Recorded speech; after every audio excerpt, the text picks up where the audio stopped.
Sejam bem-vindos à segunda parte das conversas insustentáveis desta semana, dedicada ao tema Um Natal Mais Sustentável. Na primeira parte da conversa respondemos à pergunta: devíamos deixar de fazer compras de Natal?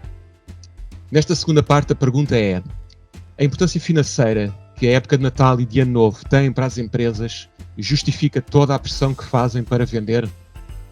Será que o Natal vai ser sempre business as usual e com isso justifica-se toda a pressão mediática, as campanhas de créditos, descontos, Black Friday, Cyber Monday, saldos de fim de ano e por aí afora? Depois do que vimos na primeira parte da conversa, o que vos parece?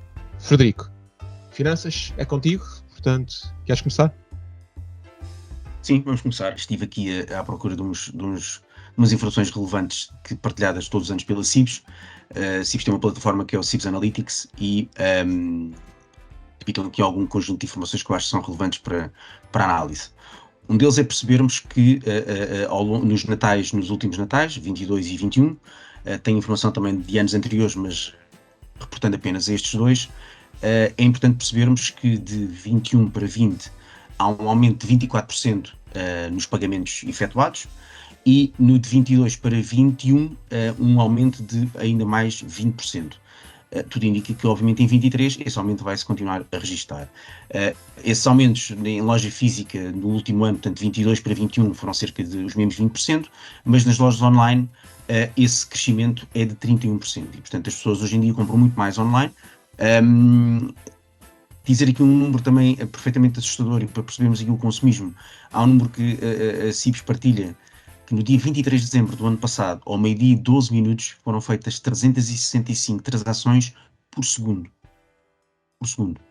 Para percebermos um bocadinho o que é que acontece nestes dias, em termos de compras e em termos de consumismo, de efeito que isto tem. Ainda no efeito do Natal, e continuando aqui nos números que a CIBS partilha, vemos que a CIBS também tem outros indicadores também que eu acho que são relevantes, tem a ver com a análise dos semestres, tipo de consumos por semestres, mas dizer que as variações dos números que temos, portanto ainda não temos obviamente o número de 23, mas temos o primeiro semestre de 23 e os dois semestres de 22. Se olharmos para as variações do primeiro e segundo semestre, portanto janeiro a junho de 22 e de 23, temos em 23 um aumento do consumo de 17,5%. Isto verifica-se, por exemplo, nos supermercados com um efeito de 18%, na restauração 24%, no consumo de gasolineiras, cerca de 12%, e outro número também interessante, na mercearia, um efeito de 28%. Isto pode ser justificado de várias formas, entre eles questões de inflação, mas perceber que o consumo está claramente a aumentar. Não apenas o valor da inflação, mas há um aumento desse mesmo consumo. E portanto, lá está, há um efeito importante que o consumismo traz para este período do ano. E isso justifica um bocadinho todas estas campanhas e todas estas forças que as marcas aplicam para este período, porque obviamente o lucro e a rentabilidade está sempre associada, e a margem está sempre associada a qualquer campanha que uma empresa faça. E portanto, acho que é difícil, era correto e de bom tom dizer que as empresas deviam olhar para estes números e para olhar para estas formas de fazer campanhas, mas na prática não as vão fazer, não é? Como é de prever. Marta, queres acrescentar algum ponto a estes números? Aos teus números fantásticos. Adorei aquela parte das transações no dia 23, mesmo a bom português, é deixar tudo quase para a última. Deixa-me só já agora só acrescentar aqui um ponto. Sim. São 10 segundos. Eu durante toda a minha vida, com exceção dos últimos anos após casar, mas durante toda a minha vida as minhas compras foram sempre feitas no dia 24, sempre. Eu era gozado por toda a gente. Pronto. Porque eu saía de casa à hora do almoço e antes de ir para o jantar de Natal comprava tudo. Concentravas tudo, isso é uma boa operação logística, fica tudo concentrado no só ponto. Sabes que há um bocadinho aquele engano de pensar, o dia 23, pelos números aqui que me indicam, tem grande consumo, mas o 24, a partir de uma certa hora, como as pessoas têm pressa de ir para os jantares de Natal, os centros comerciais e as lojas estão vazias. Tu entras no centro comercial às 5 da tarde de um dia 24, é excelente, não tens muita gente. Pode já não haver nada para comprar, mas isso é outra questão. Mas isso, não, existe sempre. Mas Marta, eu prefiro fazer, eu sou a time que prefere fazer com calma, pensar bem, comprar já com antecedência, mas durante muito tempo eu fazia as compras para mim, os meus pais diziam, olha, compra isto para a pessoa X, e eu fazia, portanto agora é com mais calma. E pronto, eu acho, voltando ao tema das empresas, eu acho que isto é um ciclo. Sempre que houver procura e necessidade por parte dos clientes, enquanto houver este consumismo desenfreado, as empresas não vão parar de produzir. Se há procura, se há necessidade, vão continuar a fazer campanhas, vão continuar, porque as pessoas vão comprar, quer seja aquela empresa ou outra. Pelo menos é isso aqui o pensamento geral do consumismo. Portanto, a minha opinião vai muito ao encontro daquilo que falámos no episódio anterior. Temos de mudar esta mentalidade de que o farto e o presente caro e o número de presentes debaixo da árvore é que é a felicidade, e mudar isso para vamos comprar com consciência e se oferecermos algo que as pessoas valorizem e que nós sintamos que também não é assim tão poluente e que faz sentido para aquela pessoa. Pronto, mas em termos de empresas e de ciclo aqui financeiro, lá está, vai sempre existir esta necessidade das empresas de fazerem campanhas e de produzirem se houver necessidade dos clientes de comprar. Portanto, temos de mudar aqui também a perspectiva do consumidor para as próprias empresas também mudarem. Não quer dizer que as empresas não possam ser responsabilizadas e não possam ter mais consciência daquilo que fazem, sobretudo em Black Fridays, em campanhas loucas de descontos e tentar a própria empresa não puxar por esse consumismo, mas enquanto houver procura, a empresa vai produzir. Portanto, tem de haver consciência dos dois lados, não podemos só pôr o ónus aqui de um dos lados. Filipe, o que é que acrescentas? O que é que tens a dizer? Bom, aqui quando penso nessa questão, a importância económica é inequívoca, portanto os números que o Frederico mencionou constatam isso também. Mas temos aqui um problema do ponto de vista da sustentabilidade, que se chama sustentabilidade financeira das empresas. E, infelizmente, no dia-a-dia nós ouvimos muitas vezes falar-se em sustentabilidade financeira como uma forma das pessoas ou das empresas que têm menos trabalho para mostrar na parte ambiental ou social conseguirem ainda assim aproveitar-se da palavra sustentabilidade. Bem, mas aqui, de uma forma mais séria e com uma perspectiva mais abrangente, as empresas habituaram-se a um racional na economia de crescimento. Nos últimos 100 anos, nós sabemos que vivemos em sociedades no mundo ocidental em que a economia tem que crescer. Quer dizer, nós sempre que vemos o indicador do PIB a regredir, nós ficamos preocupados. A questão é que o PIB é um indicador de atividade económica, não é um indicador de riqueza, nem é um indicador de geração de riqueza. E, efetivamente, nós por termos muito mais atividade económica no período de Natal e de ano para ano, cada vez temos mais atividade económica no Natal, nós contribuímos de forma positiva para o indicador como o PIB. Não é uma verdade absoluta, mas tendencialmente é isso que se verifica. Portanto, se houver mais atividade, maior número de movimentos, maior número de transações, e elas forem de maior valor real do dinheiro transacionado, os indicadores dizem que é um espetáculo e está tudo a caminhar no sentido positivo. Então, mas bem, vamos resolver a questão de começar a controlar um pouco mais esse consumo. Vamos admitir, porque manter os níveis, chegar a uma altura, vamos atingir um nível máximo possível de transações e de valor das transações. Então, mas será que é assim tão implausível mudarmos a maneira de olhar para a economia? Isto, de uma maneira ou de outra, nas empresas tem um impacto real. Uma coisa na economia, nós caminhamos para uma economia mais sustentável em que, aparentemente, sem manipularmos os números, na verdade a atividade económica teria que decrescer. E isto é uma perspectiva assustadora para tudo o que é académicos da matéria viciados no racional do crescimento puro. Mas na ótica das empresas isto é muito mais tangível. Porque se uma empresa organiza a sua atividade para ter um pico de vendas na altura do Natal, à conta das vendas das prendas, ou à conta das vendas da comida, ou à conta de transações de coisas relacionadas com viagens, significa que se isso de um ano para o outro mudasse radicalmente, aquela empresa perderia a sua sustentabilidade financeira. Ou então teria que fazer alterações muito significativas na sua estrutura. Se calhar teria que despedir pessoas, porque não precisaria tanta gente para trabalhar, ou não teria capacidade para lhes pagar, porque venderia menos. Portanto, isto levanta aqui uma questão complexa, que é efetivamente como lidar com este dilema. Por um lado, deveríamos consumir menos.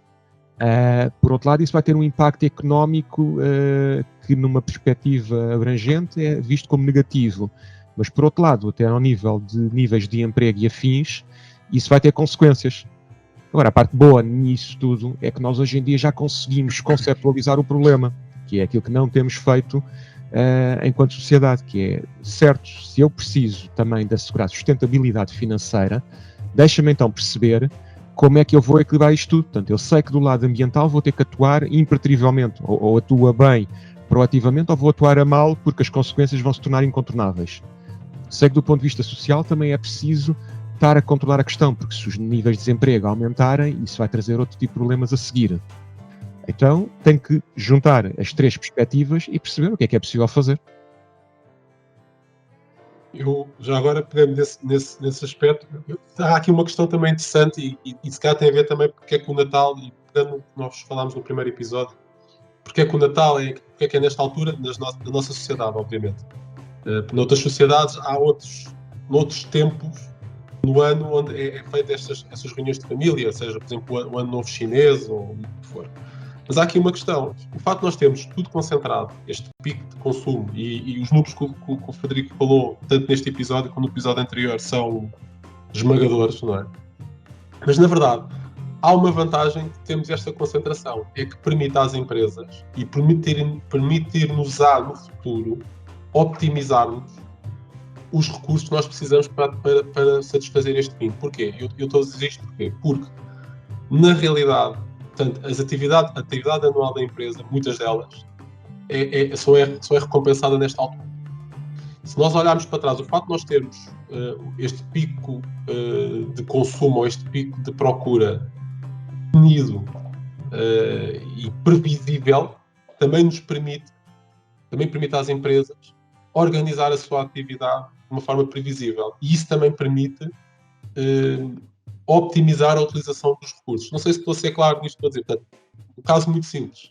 O bacalhau que nós vamos comer na ceia de Natal não apareceu no dia 24. Teve que haver uma pesca sustentável. Portanto, o bacalhau teve que crescer lá nas águas do Mar do Norte, teve que ser pescado na altura certa e teve que ser processado na altura certa, e isto tudo demora tempo. Se de repente nós fizéssemos o Natal, como alguém diz, o Natal pode ser sempre que um homem quiser, se fosse todos os dias, não havia bacalhau que chegasse. Portanto, isto é um bocado o exagero, mas no fundo a questão da sustentabilidade financeira. As pessoas todas têm a sua vida suportada porque no final, no dia 24, o Frederico foi comprar aquela prenda que foi produzida na fábrica tal, que deu emprego ao fulano tal.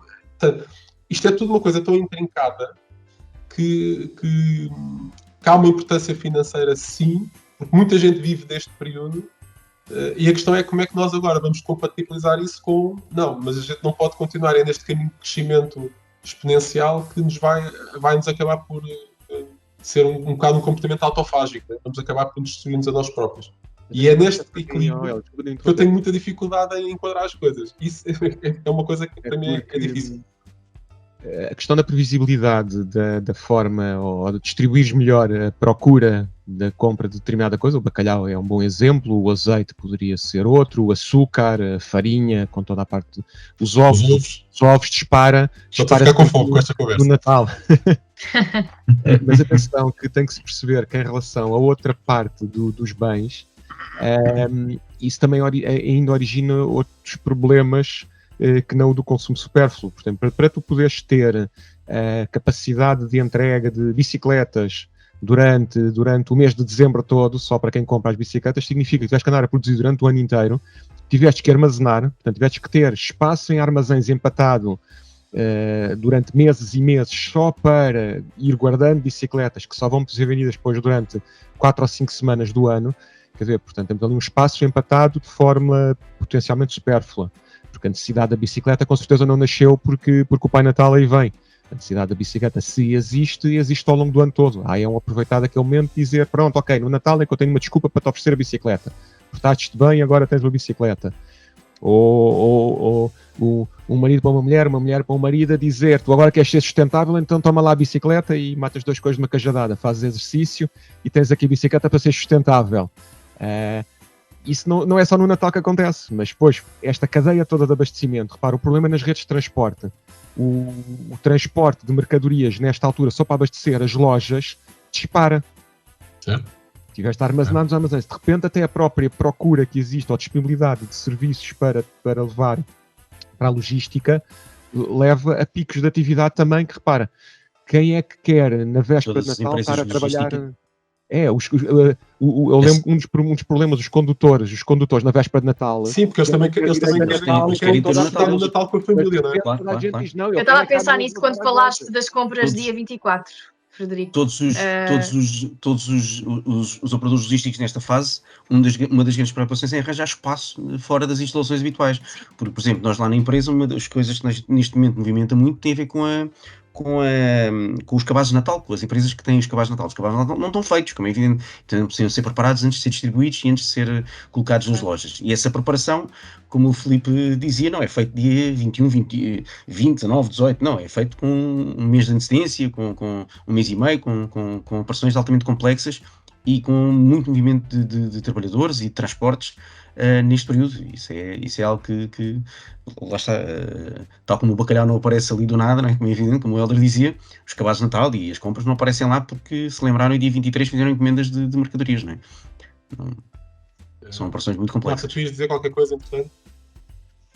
Sim, estava a dizer que me estava a lembrar das pessoas que trabalham no Natal quando o Frederico falou das compras que faz no dia 24 às 5 da tarde. Estava-me a lembrar disso. Não são só as pessoas da logística, são as pessoas que estão nos shoppings, pronto. Claro. Faz parte e acho que cada vez também está a haver mais a política de fechar mais cedo para as pessoas também poderem aproveitar. Espero que sim, que não consigas fazer essas compras, Frederico, em breve. Não seja tudo para dia, para a última, para as pessoas também não estarem lá. A questão económica, na verdade, até estamos aqui a estender-nos um bocado, mas é bem mais complexa, se calhar, do que aquilo que estávamos a antecipar quando pensámos nesta pergunta. Porque no mercado de trabalho temos, tipicamente, 2 picos de baixa de desemprego. Portanto, temos 2 picos de empregabilidade durante o ano, que é férias, que é o período de verão. O verão, seja porque há um pico no turismo, seja porque, como há pessoas de férias, é preciso substituir as pessoas que vão de férias, e depois é no Natal. Mas quer dizer, o que é que isto acontece? Significa que, tipicamente, em setembro, outubro, temos alturas em que o desemprego aumenta, depois, normalmente, em janeiro, o desemprego aumenta tremendamente, janeiro, fevereiro, março, abril, costumam ser alturas do ano em que o emprego... Tem sempre números mais altos de desemprego no primeiro semestre, sim. Porque terminam todas estas pessoas que estão a trabalhar para alimentar o Natal, chega a janeiro, a primeira semana de janeiro, na maior parte das empresas, é feita a contar inventários. É o que é que não venderam no Natal, ou o que é que ao longo do ano, outro tipo de atividades, fizeram. Quer dizer, nessa altura, muitas vezes as empresas, durante uma semana, algumas chegam a parar completamente. Há áreas administrativas que não trabalham, há outras que em armazéns trabalham muito mais para contabilizar tudo. Mas isso também é tal influência da sazonalidade. É um emaranhado de problemas, de situações, que é como é que vamos achar aqui o equilíbrio. Na realidade, a questão é como é que achamos aqui o equilíbrio entre garantir, portanto, o Natal e toda a atividade gera sustento, não vou dizer sustentabilidade, mas sustenta a vida de muitas pessoas e de muitas empresas. É um facto, é o que acontece. Como é que nós alteramos isto para termos um Natal mais sustentável, ou seja, garantir que o sustento dessas pessoas continua a ser garantido, mas que no total o impacto que esta atividade seja o mais neutro possível. É complicado. Bem, vamos ficar por aqui nesta parte da conversa. Obrigado pelos vossos contributos. A quem estiver desse lado, não se esqueçam de deixar as vossas opiniões na caixa dos comentários. E na terceira parte da conversa desta semana vamos responder à pergunta: qual é a importância do Natal agora numa perspectiva social? Fiquem atentos.